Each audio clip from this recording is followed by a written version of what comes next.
the Marines each have unique personalities and names. And look at that throw. That's a great grenade throw. Great moment. So every time you meet a new Marine, he's going to, maybe have something interesting to say, but he's going to have a unique voice, and that voice will stay with him throughout his lifetime. Which is brief. Alright, so we are moving on to the second level of Halo Combat Evolved. This one is titled Halo. And the voice of that lifeboat pilot is also the voice of Cortana. That's Jen Taylor.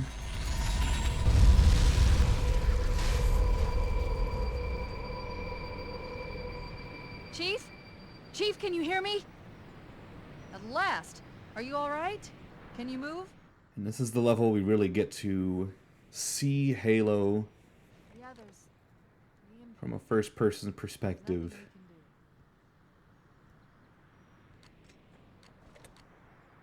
You can see here this environment that Bungie created. Very natural, foresty area with that waterfall off in the background. Moving into those hills. If we're lucky, the Covenant will believe that everyone aboard this lifeboat died in the crash.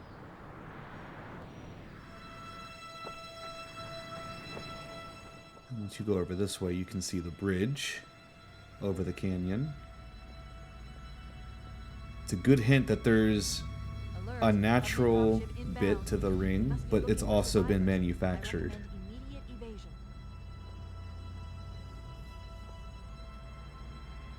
Right there is a Covenant dropship. It's going to drop off some troops. And also in the air are some Banshees, who like to shoot at you a lot and take your shields off unless you shoot at them first.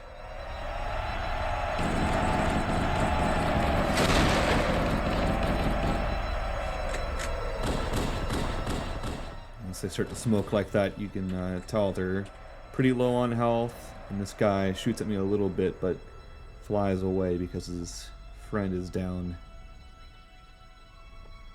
The Marines in the life pod were actually supposed to survive the crash, but Bungie had issues programming them to cross the bridge without falling off. So it was easier to just have them killed at the start of the level than have the AI looking competent.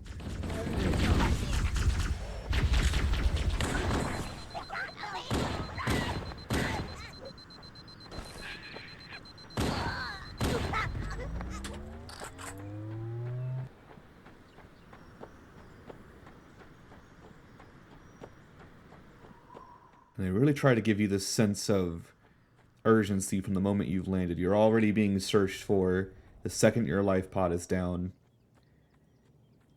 And there's a scouting party ahead of you.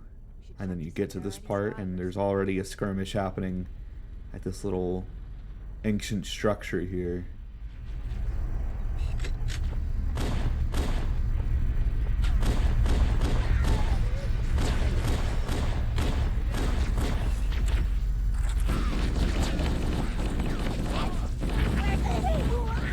A lot of people credit Halo with being one of the first major games to limit you to just 2 weapons.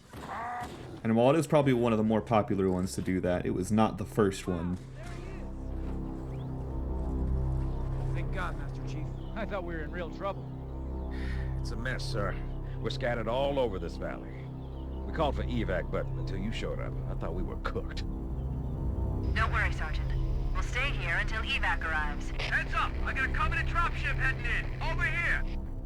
The real thing that Combat Evolved did that was very innovative was the smooth combat system, moving from guns to grenades to melee. It's all very fluid and it doesn't take much input to get that done.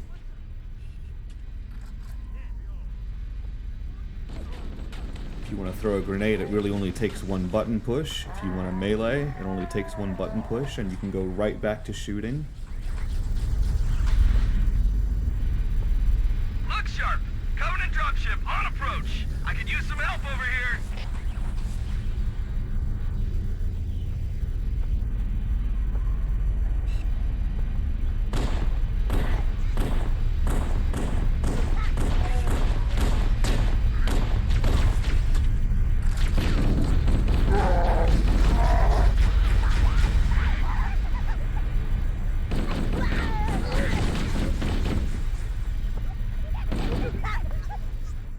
combat systems like this were very unconventional for the time because you didn't really see them a whole lot. It was usually a lot of clunkiness trying to switch between weapons and grenades.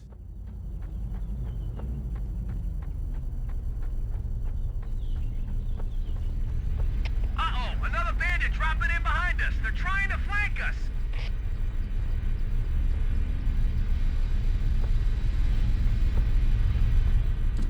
The combat system in this game feels a lot more responsive for players as a result of those easy and quick inputs.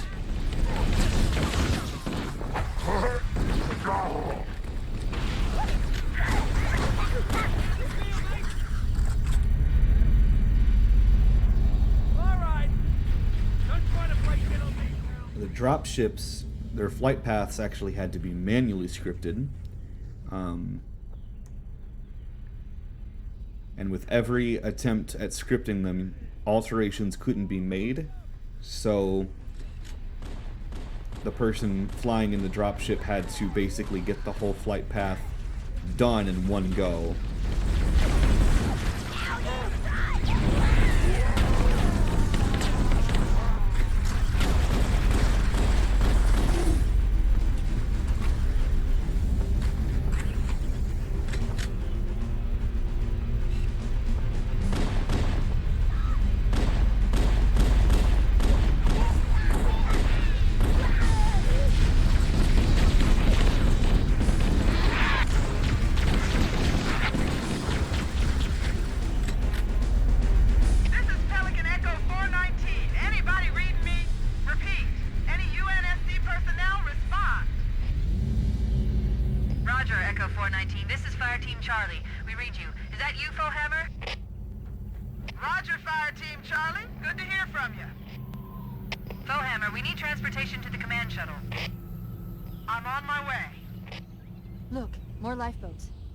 Your introduction to Foehammer, the pilot you'll be interacting the most with in this game. And this will be our intro here to the game's vehicle gameplay. Okay, Charlie Team, Warthog deployed. Saddle up and give 'em hell. Roger, Foehammer. This is telling me how to maneuver the Warthog, which is the vehicle we'll be using for this mission. Stand by to evac survivors and transport them to safety. That's affirmative. Echo 419. And I pulled over to the side here to pick up a passenger. I always like to have an extra Marine with me. I need some backup. Can you spare a few men?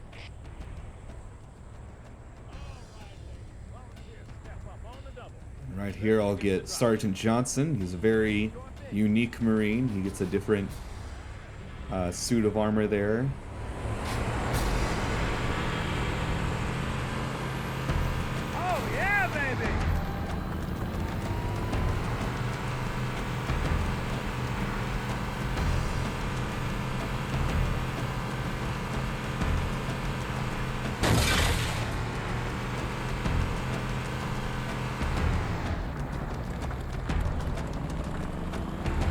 This cave is not a natural formation. Someone built it, so it must lead somewhere. You might be thinking to yourself, yeah, this doesn't really look like a natural formation. This is a leftover line from when the cave genuinely did look more natural. But the line being left in when the cave now looks a lot more obvious as like a man-made thing was very frustrating for Eric Trautmann. He was the scriptwriter for the game.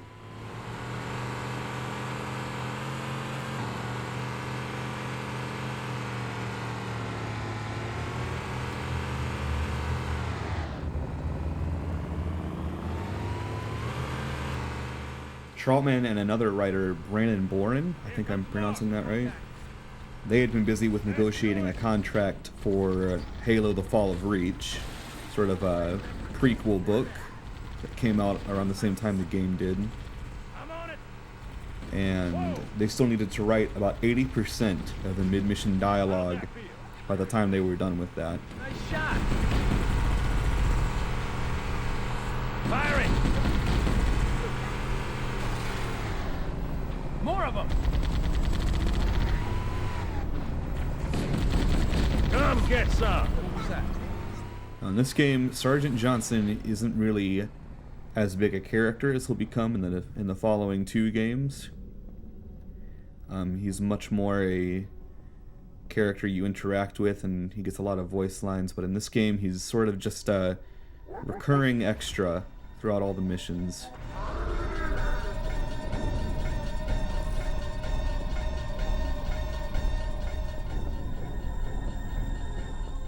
Johnson's voice lines are reversed and lowered in pitch to create the elite sound effects. So for example, there's one line that Johnson has where he'll shout, "Go, go, go." And the elite line for "Wart, wart, wart" is actually just that, slowed down.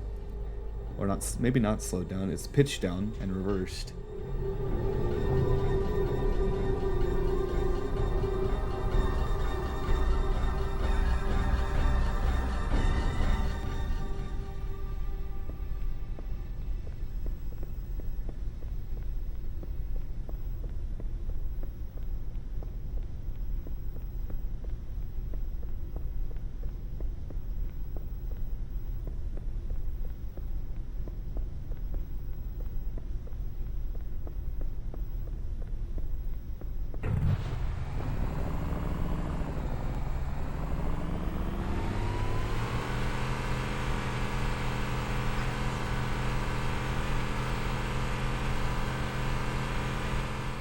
And this level really gives you a sense of the natural environments of the Halo ring combined with the structured and advanced There's new traffic environments of the Forerunners.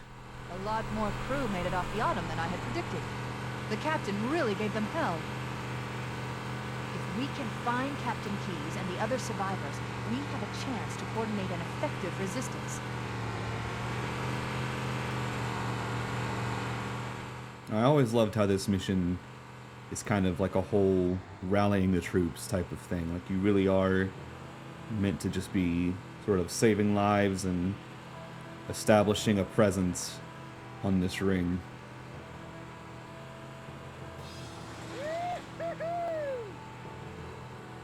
It's a nice little touch there where anytime you drive over a little hill or a ramp in the Warthog and you get enough airtime, your Marine on the gunner seat will react and kind of celebrate a little bit.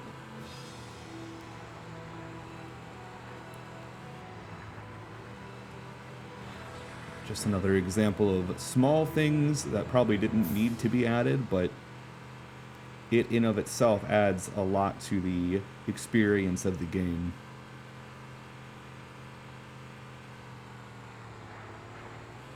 And in this segment of the level, you can go to 3 different areas to save Marines, but you can go to those areas in any order that you would like. There's no set way to do it.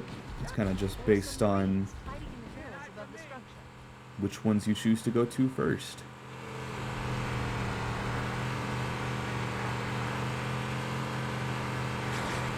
Oh man, I just had this thing lost! You're almost a man!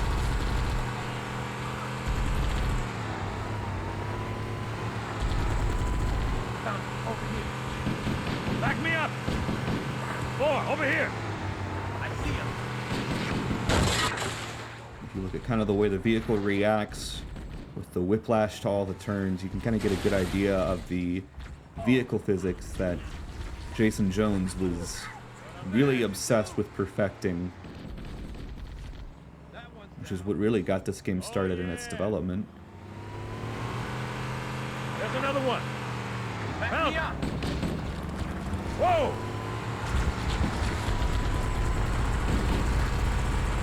Want some more of this?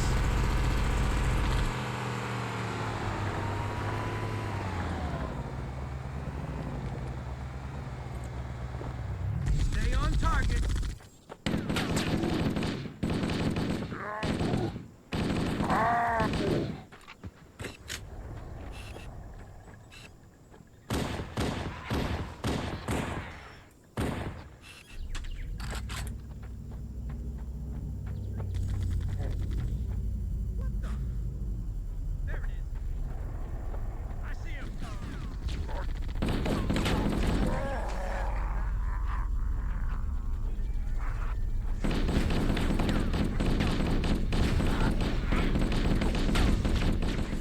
level also introduces us to these enemies here holding the shields. They are called jackals. And usually they're equipped with plasma pistols, and they really like to do this thing where they overcharge their plasma pistols, and if that hits you, it will completely remove your shields.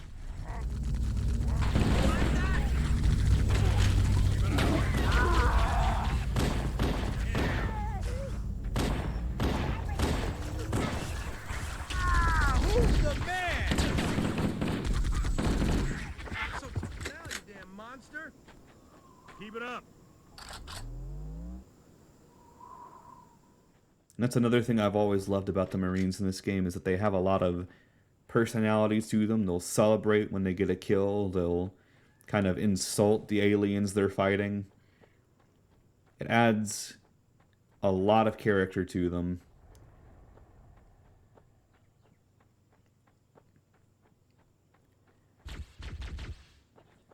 We had a little grunt hiding back here that's preventing this area from being completed. 419 to Cortana, come in. Once the grunt is dead, Foehammer calls in and says she's coming down. Roger, Cortana. On my way. I've spotted additional lifeboats in your area. One near a rock slide. And another near the cliff edge. Hard to see from my altitude, but it looks like there are more survivors. Acknowledged. We're on our way.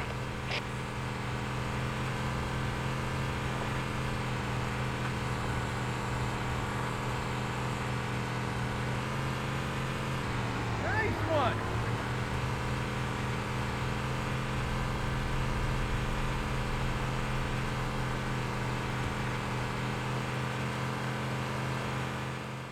You won't be able to see them. I don't think I look at them here, but that sound you just started hearing in the background, that is the sound of a Banshee patrol. You might also see them shoot at me a little bit. Can't hide from me. Oh, You can see my Marine also shooting back at them. No sign of survivors. what's a mess? Weapons boxes look broken open. Weapons and supplies all over the place. Where's the body? You can hear Cortana and the Marine talking about a lifeboat that I just drove past, but I didn't really get the chance to look at it with the Banshees on top of me right there, so I just kept on driving past it.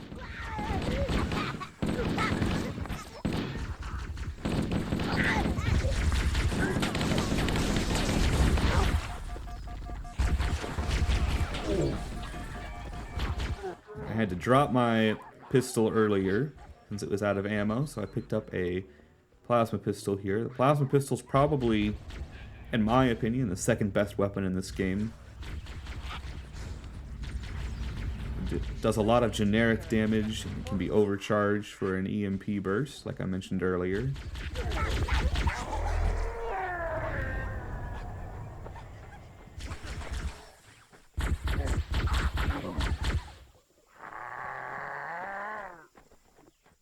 I was hoping this guy would peek his head up again, but he did not do that, so I gotta go up there.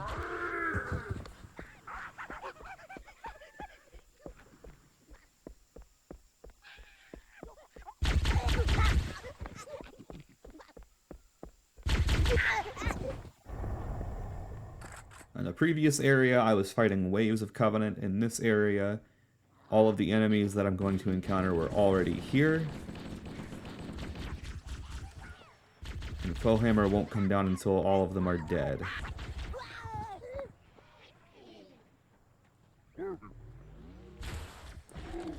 Now, if all of the Marines in the area on this level are killed, you are allowed to just move to the next area, if there is one. But I did not feel like letting my Marines die. Call for an evac. Sorry. Cavalry has arrived.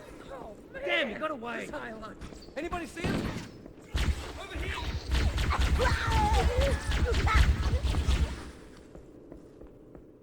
One other Marine you might see me encounter, I don't know about this level, but possibly in a subsequent level. He has the same appearance of Johnson. At least he has a similar uniform to Johnson. But he has a different voice, and that one's name is Stacker. Foehammer's on station and ready for another pickup. Affirmative, Foehammer. We're ready for dust-off. Approach when ready. We're going to look for the last lifeboat, Echo 419. Good luck. Sergeant Stacker is voiced by Pete Stacker. And Pete Stacker also voices Captain Keyes, who you might remember from the previous level, and who you will see again in the next level. Over here! Over here! The main character, Master Chief, is voiced by Steve Downes, who I think before this had only really had experience as a radio DJ. The Pillar of Autumn's crash site. Might be getting that wrong. Good news is the captain's still alive. The bad news is that the Covenant have captured the entire surviving command. Let's hurry and find the final lifeboat so we can link up with the rest of the survivors. Survivors detected. Marines are concealed in those rocks. Steve Downes was actually recommended for the voice of Master Chief by Marty O'Donnell.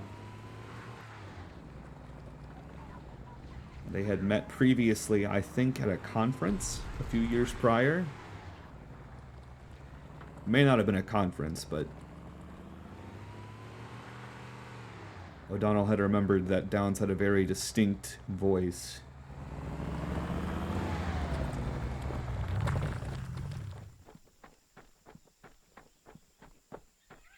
Nice to see you, sir.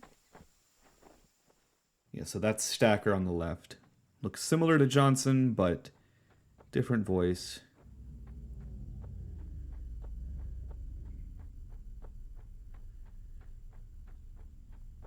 Wasn't sure if we would see him in this level or not. I'm not sure who did the voice of Foehammer. She had a very positive fan reception that I don't think Bungie was expecting. A lot of players got very attached to her character. Even though you never really see her, she's just kind of a voice.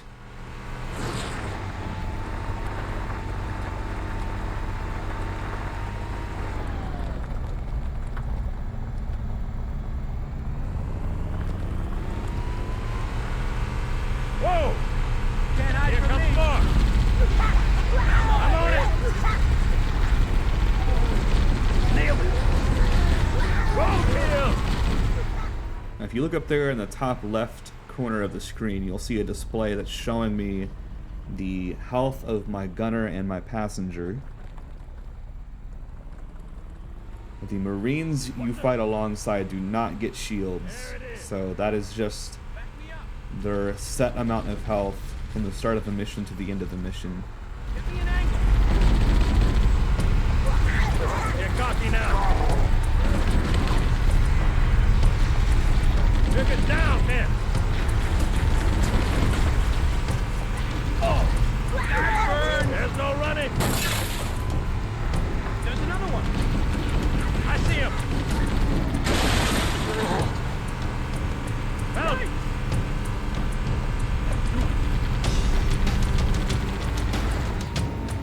Steady for me.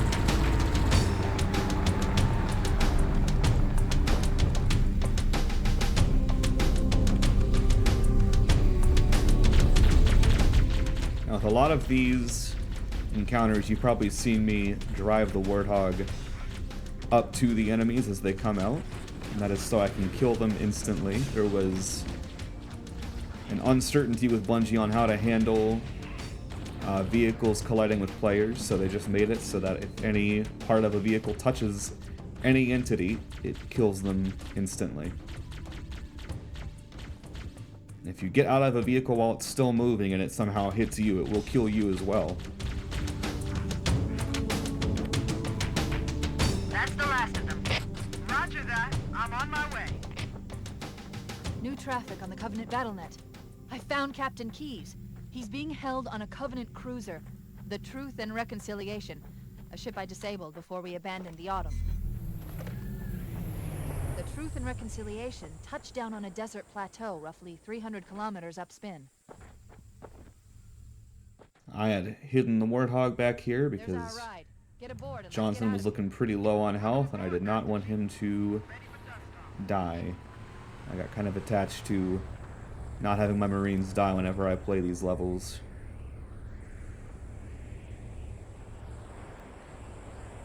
I'll hop on in here, and I patiently wait for the Marines, and I think just this attachment for the Marines just came from all the details that Bungie put into them, you know, with all the things they can react to and all the voice lines they have. It's just fascinating how attached people can get to such minor characters, but that's what Love and Care gets you.